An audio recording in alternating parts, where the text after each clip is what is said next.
What's up, boys? Another one of the question ones. Got some good questions.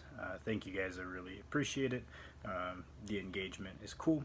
So once again, if you have questions for the next one of these I do, put them in the comments of this one, right? And I will try to answer them, assuming they're a reasonable question. Just kind of going through the ones I got on the last one. The first one was, does keeping your scaps back kind of automatically sort your bar path and touch point on the bench? So I would say yes and no, right? So you can't just be back. You got to be back and down, and I think there should be a very slight pull apart pressure. If all of those things are true, so your scaps are back, they're down, and they stay back and down, and you have that slight pull apart pressure through the whole negative, and you control the negative, so you're descending at a pace that the weight is controlled, the bar path will largely be natural. It's just like a deadlift. If you do a good brace and you control the negative properly, the position you end up in the bottom is the perfect position to pull the next rep from. Just tends to end up that way. So I hope that kind of answers the question. The second one was about, is there benefit to time off training? That's a complicated one. For beginners, the answer is usually no. That's just time you could be getting stronger. I think you mentioned that you had a small injury. Train around it. Don't train through it, and don't lengthen the time it takes to heal. But if I hurt my pec, why would I stop squatting? If it's really bad, I would squat on the SSB if I can't even get to here, but there's no reason to not continue progressing on the things that you are able to do. I think people hold themselves back by wasting time earlier in their career, especially if you're someone who has like aspirations for certain lifts by certain ages. Unless you darn well need it, there's no real time to back off like that. Once you're a high-level lifter, time off completely certainly has its merits, especially after competitions. Basically, you accrue so many little nagging injuries that the only way to get them to go away at some point is true time off. But generally speaking, if you're nowhere near where you want to be, I don't see a reason to really step away from trying to get stronger on things that are unaffected by the injury. Best thing I ever learned was train around, not through. The next question was whether I have any experience with slingshot benching or like those hooks that do eccentric overload. Yes, I do. I have kind of a mixed opinion on those. I think most people, most of the time, would be better off just doing more raw, regular training. Because overload like that is good for maximally expressing the amount of base that you have built. I know those are kind of archaic terms, but that's kind of how I've always thought about it and had a lot of success. So you have, your hypertrophic base, so if you're pressing muscles and then capitalizing on that base with neural efficiency, right? I think most people, until they're somewhat advanced, are better off just moving more weights raw. Building bigger, stronger pecs, shoulders, and triceps will pay big dividends. That being said, eccentric overload and slingshot near a competition can help really prep you, and especially if you're someone who's a bit of a head case, I think that strength can be built without ever needing to touch heavy weights. I think that's largely a psychological thing that you should try to avoid a dependency on touching it. You should have confidence in your technique and your preparation, so you shouldn't need to touch it. Russian lifters have been making that readily known that you don't need to go super heavy in training and to perform well in a meet as long as you prepare thoroughly. That being said, if you are a bit of a head case, it's a good way to move some weight and really get over a little bit of a mental hurdle, especially the eccentric overload. I really like those. That's actually a pretty solid one. If I had access to it, I might touch it in like the 2 or 3 weeks building into a training max. Just to better prepare me. I'm going to say I do like the eccentric hooks. If you do have access to them, using them sparingly can certainly be very beneficial. Very mixed feelings on the slingshot because I do feel it changes the motor pattern a bit too much for my liking. The next one was elbow pain. Kind of give you a two-pronged approach. One of them, same guy who asked about shoulder mobility for the squat. So the reason your elbow is hurting probably when you go to do a press isn't from the pressing itself. It's most likely damage done from squatting with too much load in your hands. So if you fix that, a lot of the elbow issues will go away.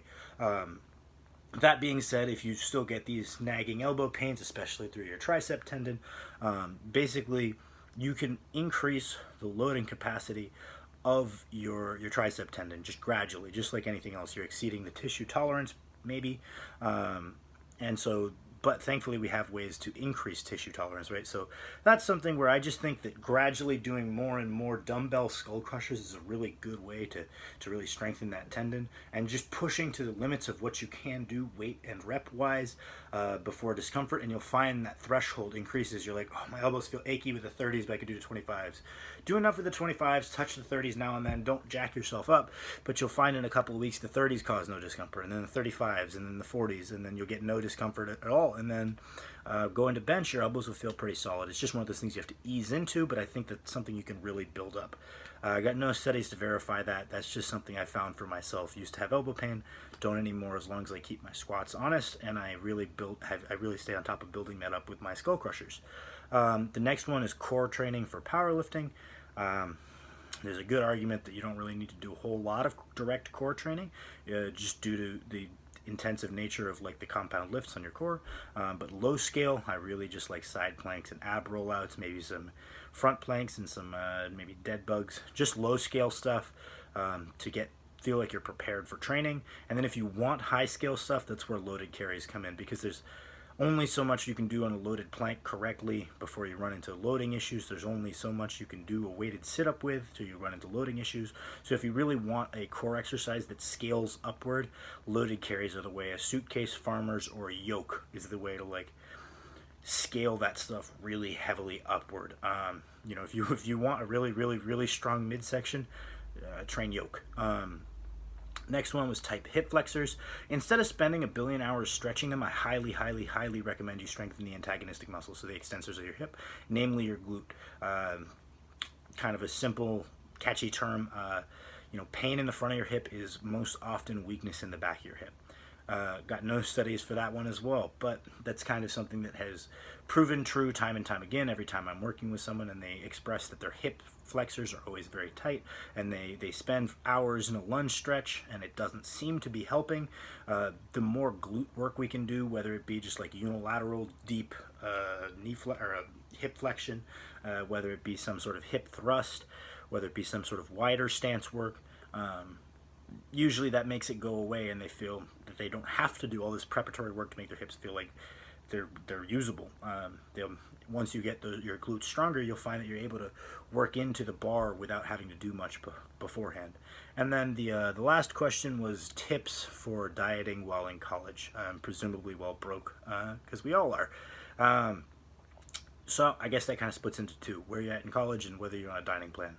If you're on a dining plan, just create a plan based on the foods that you have access to consistently, and fiddle with it as you need to, right? Make sure you're hitting a respectable protein macro. Just guesstimate, man. Like, a bad estimate is better than no estimate, right? So make sure you're hitting a reasonable amount of protein with each meal. Make sure you're having an adequate carbohydrate source. Make sure your digestion isn't fucked, so make sure you're selecting foods that you feel respectable eating. Make sure you're getting in the micronutrient dense foods. It's hard to recommend just because like so many dining halls are so different, but if you can just come up with what looks like a reasonable diet plan based on what you have access to, it's going to be much better than just winging it day to day. And then if you're in a position, whether you're in a dorm or you're renting a house and you have access to cooking your own food, it can be very cheap. You just have to make time to do it. Prep your meals. No one does it. Everyone asks for advice. No one preps their meals. Been in the same boat, man. Like, that's not a dig at anybody, because I have done the same thing. I've been like, oh man, I can't get my diet sorted out. Put aside time on Sunday, cook a fuck ton of ground beef, put it in a thing, cook rice each day. There is the base for all of your meals if you need to, right? Eating healthy can be quite cheap, especially if you're someone who can eat monotonous meals, because rice, dirt cheap, chicken, pretty damn cheap, cheaper than any other protein source you're gonna get, and then eggs, dirt cheap, milk, dirt cheap. Vegetables, really cheap. Don't know why people think those are expensive. You get a giant 5-pound bag of carrots for a couple bucks. Potatoes, also very cheap. So you want to build your diet using these good whole food sources that we know are somewhat micronutrient dense, and just come up with a plan and tweak the plan as you need to. If you say, okay, coming up, like, I'm not getting enough fat, I feel like shit, find a good fat source, whether it just be buying one bottle of olive oil and putting a tablespoon on each of your rice and chicken meals, whether it be drinking whole milk, whether it be getting whole fat Greek yogurt, just come up with a plan and tweak it. You say, okay, eating this amount of carbs makes me feel like shit. Lower them. Maybe I want to eat more protein. Raise it, right? But the first thing is coming up with a plan that's suitable to your means. So if you don't have one, get a rice cooker.